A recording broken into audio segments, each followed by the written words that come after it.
তো ফ্রেন্ডস, আজকে আমি পরিচয় করাবো আমার ছোট্ট পুচকি রুমের সাথে। দাঁড়াও, ফ্যানটা একটু অন করে দেখি। এত গরমে ব্লগ করা একদম ইম্পসিবল।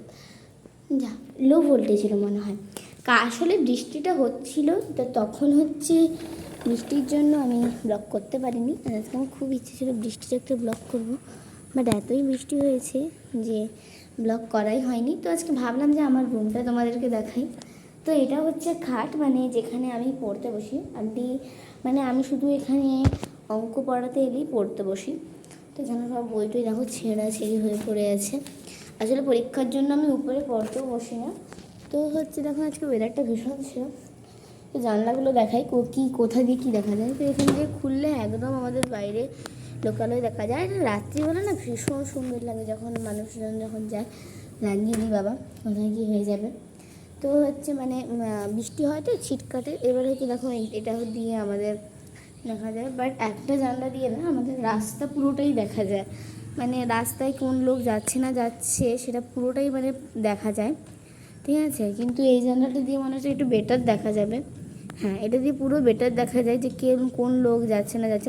আমার পরিবারের আমার যখন মা বাবাও যখন কোথাও যায় বা আদার্স যখন লোক কোথাও যায়, তখন আমি এটা দিয়ে প্রায় সময় দেখি যে এটা দিয়ে কখন যাচ্ছে না যাচ্ছে ইত্যাদি।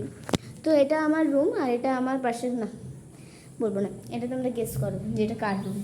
তো না বলেই দিই, এইটা আমার দাদার রুম। আর আমার দাদার রুমটা কিন্তু বাইরেও একটা দরজা আছে, এটা মেন দরজা না, কারণ আমার দাদার রুম আমার রুমের সাথে অ্যাটাচ থাকে। এবার যদি অনেকের মনে কোশ্চেন থাকে যে আমার রুমে বিছান নেই কেন, কারণ আমি শুই না, একান্তভাবে পড়তে বসি। আসলে আমি ঝগড়া টগড়া করে এই রুমটাকে নিয়েছি।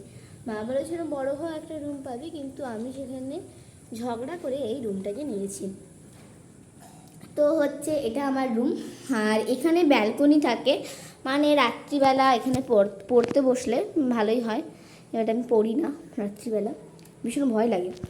এটা হচ্ছে ল্যাম্প দেখায় আমাদের একটা, এইটা হচ্ছে একটা ল্যাম্প, যেটা রাত্রিবেলা জ্বালে না, ভীষণ আলো পড়ে। কিন্তু আমি মাঝে মধ্যে এটাকে এসে জ্বালি। দরজাগুলো লাগিয়ে দিচ্ছি কারণ বৃষ্টি হলে ভীষণ ছিটকাটে এখানে, আর একদম রুমগুলো একদম ভিজে যায়। তো আজকে তোমাদের দেখে কেমন লাগলো আমার রুমটা অবশ্যই কমেন্ট সেকশনে জানাতে ভুলো না। তো আজকের মতো বাই বাই। তোমাদের কীরকম তোমরা থাকো, আর হয়তো ভালো না বা ভালো লাগতেই পারে আমার রুমটা, তো আজকে জানিও। তো আজকের মতো টাটা, বাই বাই।